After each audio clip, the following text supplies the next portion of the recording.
Good morning. जैसे हम सबको पता है लॉकडाउन आज या कल में या 10 दिन में ख़त्म होने वाला है। तो इस बीच हमें क्या करना है ताकि हम बाहर भी निकलेंगे और इन्फेक्शन भी होगा तो हमें नुकसान सबसे कम से कम हो। As we all know corona virus जो है उसका ट्रीटमेंट नहीं आया है अभी तक, वैक्सीन नहीं आया है अभी तक। तो इन दिस सिनेरियो, और सबको पता है कि इट इज़ वेरी इन्फेक्टिव, तो इन दिस सिनेरियो हम लॉकडाउन ख़त्म होने के बाद बाहर जाएंगे तो हमें इन्फेक्शन होगा। तो हम क्या करें ये 10 दिनों में ताकि हमारी लंग की कैपेसिटी इंक्रीज हो, और अगर हमें इन्फेक्शन भी हो जाए तो हमें नुकसान कम से कम हो और हम वेंटिलेटर पे ना जाएं। ये हम कैसे कर सकते हैं वो आज डिस्कस करेंगे।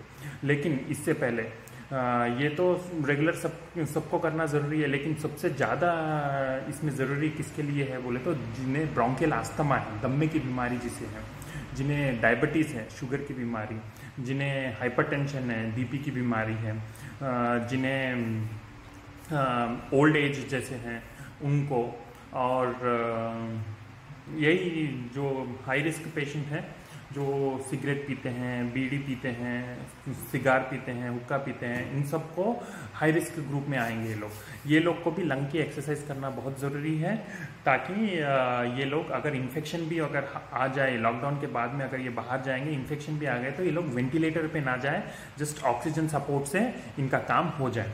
तो हम आज डिस्कस करेंगे कि कैसे हमारी लंग की कैपेसिटी इंक्रीज करना है। जनरली हमें 100% जो लंग है उसमें हम 60% तक कैपेसिटी ही यूज़ करते हैं 40% अनयूज्ड रहता है।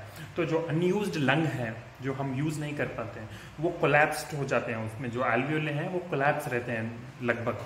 तो उन्हें रीएक्टिवेट करना है। कैसे रीएक्टिवेट करना है हम आपको एक्सरसाइज के द्वारा बताएंगे। ये डॉक्टर ब्रदर आनंद है, ये आपको बताएंगे कि कैसे सांस लेना है, कैसे छोड़ना है। ऐसे सांस अंदर लेना है छाती भर के, उसके बाद में धीरे से छोड़ना है, उसके अंदर फिर सांस लेना है, फिर धीरे से छोड़ना है।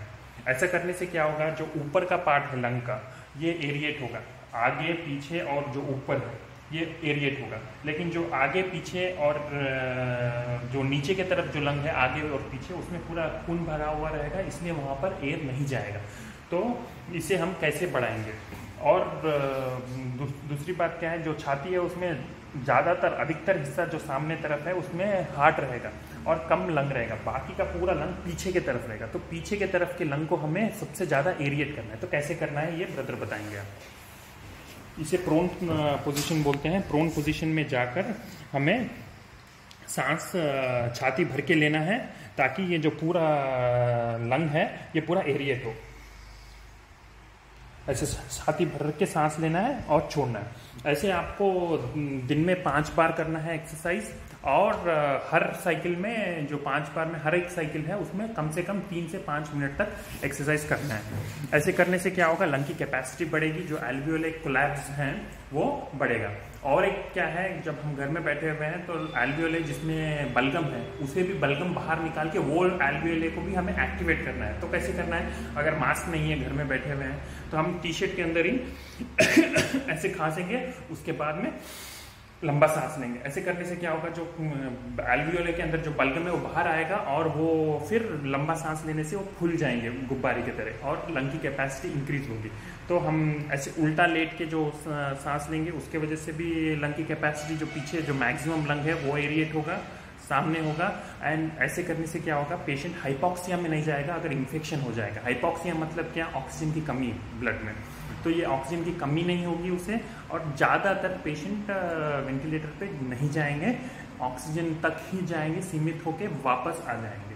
क्योंकि 80% पेशेंट को जो कोविड इन्फेक्शन होता है उसमें 80% पेशेंट को सिर्फ सर्दी जुकाम जैसे होगा, और 15% लोगों को सिर्फ ऑक्सीजन की ज़रूरत पड़ती है, लेकिन 5% लोग को वेंटिलेटर की ज़रूरत पड़ सकती है। तो वो लोग अगर हम ऐसे एक्सरसाइज करेंगे तो हम वो 5% के श्रेणी में नहीं आएंगे। तो guys keep doing it for next 10 to 15 days so that the lung capacity increase होगा। ऑल द बेस्ट एंड जय हिंद। Thank you.